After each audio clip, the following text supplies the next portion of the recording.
শুভ সকাল আমার প্রাণপ্রিয় বন্ধুরা, তোমরা সকলে কেমন আছো? আশা করছি ঈশ্বরের আশীর্বাদে প্রত্যেকে বেশ ভালো আছো। তোমাদের ভালোবাসা ও ঈশ্বরের আশীর্বাদে আমরাও প্রত্যেকে বেশ ভালো আছি। প্রথমত ভিডিওটা শুরু করার আগে আমার যারা বয়োজ্যেষ্ঠ তাদের চিচরণে সত্য প্রণাম, ছোটদেরকে অনেক ভালোবাসা জানিয়ে তোমাদের সবাইকে সাথে নিয়ে ভিডিওটা শুরু করলাম। আজ আর ঘুম থেকে উঠে ভিডিওটা শুরু করিনি। আজ ঘুম থেকে উঠতে অনেকটা দেরি হয়ে গেছে। ওই 6টা সাড়ে 6টার সময় ঘুম থেকে উঠেছি। ওই জন্য প্রত্যেকটা কাজ আমি অফ ক্যামেরায় করে নিয়েছি, বাসি সমস্ত কাজবাজ। আর দেখো, অফ ক্যামেরায় কাজগুলো সেরেছি বলেই কিন্তু এই যে এখন কিন্তু 7টা একটু বেশি বাজে, তাই কিন্তু আমি রান্নাটা করে নিতে পারলাম ছেলের জন্য। আর আমরা তো জানোই সকালবেলা যেই রান্নাটা করি ওটা কিন্তু দুপুরেও খাওয়া দাওয়া করি।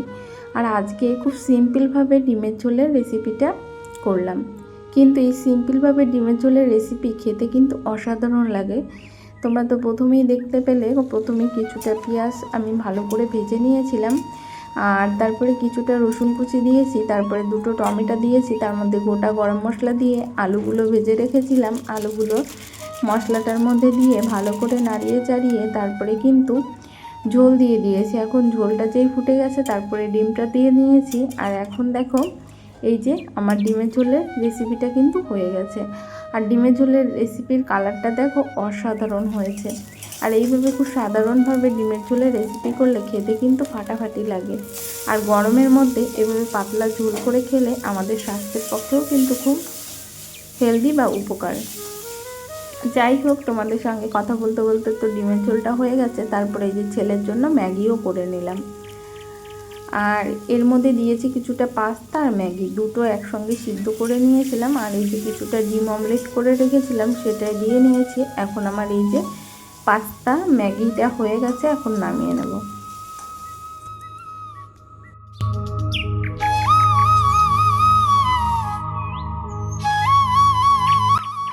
দেখো কি দারুণ হয়েছে ডিমের ঝোলের কালারটা। আর আজকে এই যে কিছুটা ডাল সেটাও গরম করে নিয়েছি, আর ছেলের ভাতটাও বেড়ে নিয়েছি।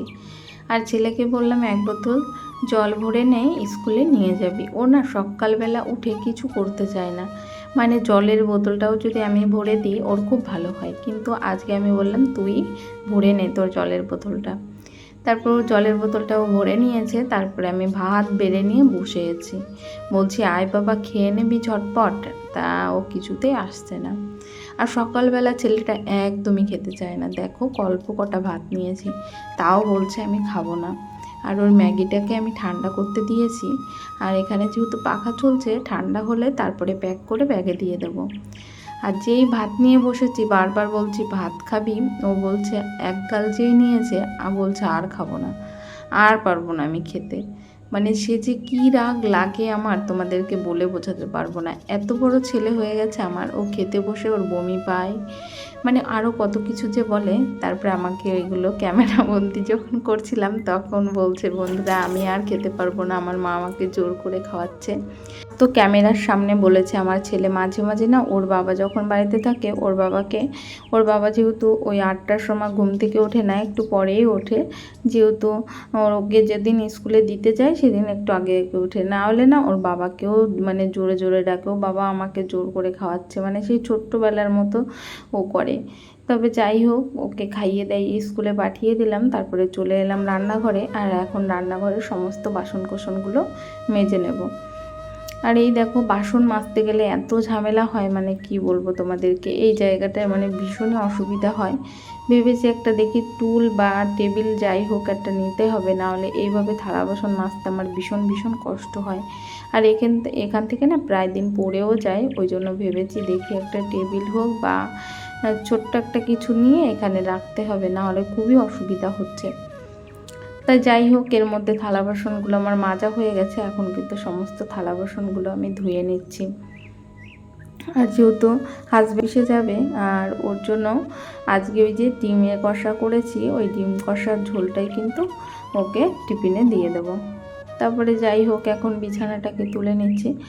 আর সকালবেলা তো ঘর দুয়ার ঝাড় দিয়ে নিয়েছিলাম, বাসি যেই সমস্ত কাজবাজ থাকে সমস্তটাই হয়ে গেছে, কিন্তু আজকে সকালবেলা না ঘরটা মুছিনি। তাই এই যে বিছানাটাকে সুন্দর করে তুলে নিই। আর মশারিটা না ওই জায়গায় একদম দলা করে রেখে দিয়েছিল, ওই জন্য আমি ভাবলাম মশারিটা বের করে ভালো করে ভাঁজ করে তারপরেই এই যে, এর আগের ভিডিওতে এক দিদিভাই বলেছে এটাকে দেয়াল আলমারি বলে, তাই ওই যাই হোক দেয়াল আলমারিতে গুছিয়ে রাখলাম। আর এই দেখো বিছনা চাদরটা পুরোই তুলে ফেললাম। আর এই ভিডিওটা করেছিলাম আমি বৃহস্পতিবারে, জানো তো, বৃহস্পতিবারে করেছিলাম এই ভিডিওটা। আর পাটিটা সরে গেছে, আর এখানে এটা দুটো চৌকি আছে জানো তো, একটা চৌকি বড় আর একটা চৌকি একটু ছোট, তার জন্য এই যে ওই জায়গাটা একটু দেখতে খারাপ লাগে। তবে যাই হোক এই যে সুন্দর করে কিন্তু বিছানাটাকে পাতিয়ে নিলাম। এখন বালিশগুলোকে ঠিকঠাক করে গুছিয়ে রাখবো। আমার যেটুকু জিনিস আছে আমি সেইটুকু জিনিস দিয়েই কিন্তু আমার ঘরটাকে সুন্দর করে গুছিয়ে রাখার চেষ্টা করি। আর আমার ঘর দুয়ার এলোমেলো একদমই ভালো লাগে না গো, যতই কষ্ট হোক যতই যা হোক, আগে মনে হয় ঘরটাকে সুন্দর করে গুছিয়ে নেব, তাহলেই আমার মন থেকে আমি শান্তি পাই, না হলে না আমি একদমই শান্তি পাই না। আর এই যে রান্না হয়েছে, কতক্ষণে ভেবেছি যে রান্নাঘর থেকে বড় ঘরে এসে বিছানাটাকে তুলবো। বাসি বিছানা না বেলা পর্যন্ত থাকা একদমই কিন্তু সংসারের জন্য মঙ্গল না, ওই জন্য আমি আগে বাসি বিছানাটাকে তুলে আসলাম, তারপরেই কিন্তু এখন রান্নাঘরটাকে সুন্দর করে মুছে নিচ্ছি। আর রান্না করতে করতেও আমি গ্যাস ওভেনটাকে মুছে নিই, কিন্তু আজকে না তরকারি একটু ঝোল পড়েছিল, আর ঝোল পড়ে ওই উনুনের দুটো ঝিকি প্রচুর নোংরা হয়ে গেছে, ওই জন্য একেবারে তুলে নিয়ে তারপরে সুন্দর করে স্কচব্রাইট দিয়ে মেজে মেজে ওভেনটাকে পরিষ্কার করেছি। তারপর দেখো চলে আসলাম এখন ঘরটাকে মুছে নিতে। আর এর মধ্যে আমার হাজব্যান্ডও খেয়ে অফিস চলে গেছে, আর আমি কিন্তু এখন মেয়েকে নিয়েই এই যে সুন্দর করে ঘরটাকে মুছে নিচ্ছি। এখন ওই 10টা মতো বাজে, যেহেতু আজ বৃহস্পতিবার কাছাকাছি তো করি না, তবুও দেখবে বাচ্চা কাচ্চা থাকলে কিন্তু প্রতিদিনই কিছু না কিছু জামা কাপড় হয়। তবে সমস্ত জামা কাপড়গুলো আমি মানে সার্ফ জলে না এমনি আলগা জল দিয়েই ধুয়ে নিয়েছি, সেগুলো মেলে দিয়ে এসেছি। আর কিছু ভিজা জামা কাপড় ছিল সেগুলোও কিন্তু ছাদে মেলে দিয়ে এসেছি, কেননা এখনকার দিনে কিন্তু একদিনেই জামা কাপড় সমস্তটা শুকিয়ে যায় না, কিছুটা ভিজা থাকে। আর এই দেখো এখন কিন্তু এই যে সুন্দর করে খাটের তলা বলো, ঘরের চারিপাশটা সুন্দর করে মুছে নিয়েছি। শুধু আজকে ঘরের ঝুলটা ঝাড়িনি, ঘরের প্রত্যেকটা কাজই সুন্দরভাবে গুছিয়ে করে নিলাম, রান্নাঘরের প্রত্যেকটা কাজও সুন্দর করে করে নিয়েছি। এখন চলে যাব স্নান করতে।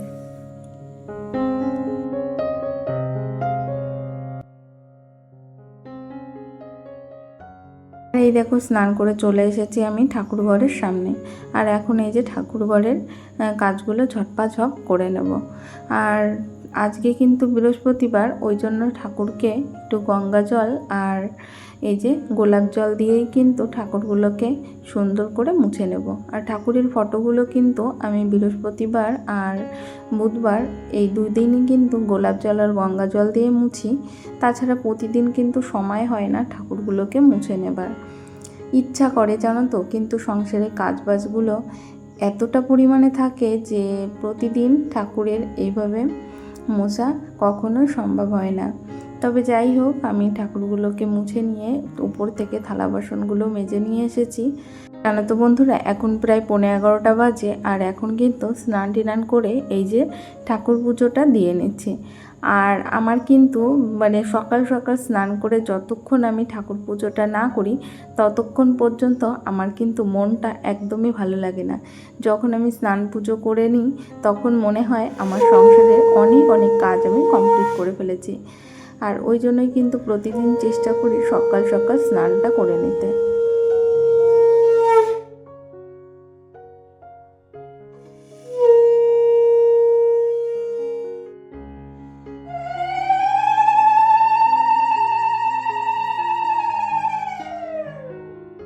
আর এই যে আমার পুজোটা করা কমপ্লিট হয়ে গেছে, তারপরে আমি আরতি সমস্তটাই অফ ক্যামেরায় করে নিয়েছি। তারপরে এই যে আমার ছোট্ট ঠাকুরঘরটা তোমাদেরকে এক ঝলক দেখিয়ে নিলাম। তারপরে আমি চলে গেছিলাম মামামের জন্য একটু লেবুর জুস করতে। আর এই দেখো মামামের জন্য লেবুর জুস করেছি। এই যে কিছুটা মামামকে খাওয়াবো আর কিছুটা দাদাভাইকে দেবো। কিন্তু আমার মামামটা এত দুষ্টু, মামামের টুকু মামাম ঠিক খেয়ে নিয়েছে, কিন্তু দাদার যেটুকু ছিল সেটুকুর মধ্যে না ওই যে আমি যে ট্যাপটা রেখেছি ওই ট্যাপ থেকে জল বের করে পুরো 1 গ্লাস জল দিয়ে দিয়েছে। আর ওটা কি ছেলে খাবে বলো স্কুল থেকে এসে? ওই জন্য কি করব, ফেলে না দিয়ে আমি খেয়ে নিয়েছি। আর আমার কিন্তু এখনও খাওয়া দাওয়া হয়নি। এই যে পড়ার টেবিলটা দেখলাম ভীষণ এলোমেলো হয়ে আছে, দেখতে বড্ড বাজে লাগছে, চোখে লাগছে। তাই ভাবলাম যে না, আগে পড়ার টেবিলটা পরিষ্কার করে গুছিয়ে নিই। আর এই জানলাটা খুলে দিয়েছি, বাইরের পরিবেশটা বেশ ভালো লাগছিল আমার চোখে। তার জন্য বাইরের পরিবেশ তো মানে নিচে যেয়ে দেখা হয় না, ওই জন্য উপর থেকে যেটুকু পারি উপভোগ করার চেষ্টা করি। আমার সবুজ প্রকৃতি দেখতে ভীষণই ভালো লাগে। আমি গ্রামের মেয়ে তো, আমার ভীষণ ভীষণ ভালো লাগে সবুজ প্রকৃতি দেখতে। তবে যাই হোক, এখানে এসে 4 দেওয়ালের মধ্যে সারা দিনটা কেটে যায়। তবে যাই হোক, ছেলে মেয়েদেরকে নিয়ে বেশ ভালোই আছি, তবে ব্যস্ততার সঙ্গেই কিন্তু আমার সারা দিনটা কেটে যায়। তবে এতে আমার কোনো আফসোস আর দুঃখ নেই। তবে ছেলে মেয়েদেরকে মানুষ করার জন্য এসেছি, ওদের জন্য আমি মানুষ করতে পারি এইটুকুই আশীর্বাদ করো তোমরা প্রত্যেকে। আর এই দেখো মামামকে খেতে বসেছি, আর আমি কিছুটা ভাত একটু বেশি নিয়ে নিয়েছি। এখন 2 মা মেয়েতে খেয়ে নিলাম, তারপরে খেয়ে চলে আসলাম উপরে। আর এখন এই যে জামা কাপড়গুলো তুলে নেব। আর মাম্মামকে কিন্তু এর মধ্যে আমি স্নানটাও করিয়ে নিয়েছি। আর মাম্মামকে এখন ঘুম পড়াবো। এখন কিন্তু ওই দুপুর 12টার একটু বেশি বেজে গেছে, তাই জামা কাপড়গুলো তুলে নিয়ে যাচ্ছি। আর যদি বিছনা একবার গড়াগড়ি দিতে লাগি তখন যদি বাইরে মেঘ করে, আমার কিন্তু আসতে ভীষণ কুড়েমি বোধ করবো। ওই জন্য ভাবলাম যে না, জামা কাপড়গুলো যেটুকুই শুকিয়েছে আমি ঘরে নিয়ে যাই, ঘরে নিয়ে ওই সামনে বেলকনিতে মেলে দেবো। নাহলে বৃষ্টি হলে আবার দৌড়াদৌড়ি করতে হবে। আর মাম্মাম যখন ঘুম পড়াতে যায়, মাম্মাম না আমাকে কিছুতেই ছাড়ে না। ওই জন্য ভাবলাম একেবারে জামা কাপড়গুলো তুলে নিয়ে যাই। তাই এই পর্যন্ত যে সকল বন্ধুরা আমার ভিডিওর সাথে আছো, তোমাদের সবাইকে অসংখ্য অসংখ্য ধন্যবাদ। প্রিয় বন্ধুরা, এই পর্যন্ত এসে কেউ যদি আমার ভিডিওতে লাইক করতে ভুলে যাও, তাদের সবাইকে বলবো প্লিজ একটা লাইক করো। তোমাদের একটা লাইকই পারে আমার এই ভিডিওটা আরও নতুন নতুন বন্ধুদের কাছে পৌঁছে দিতে। তোমরা প্রত্যেকেই এইভাবে আমার পাশে থেকো, সাথে থেকো। তোমাদের সবাইকে অসংখ্য অসংখ্য ধন্যবাদ এইভাবে সাথে থাকার জন্য। সবাইকে টাটা, বাই বাই।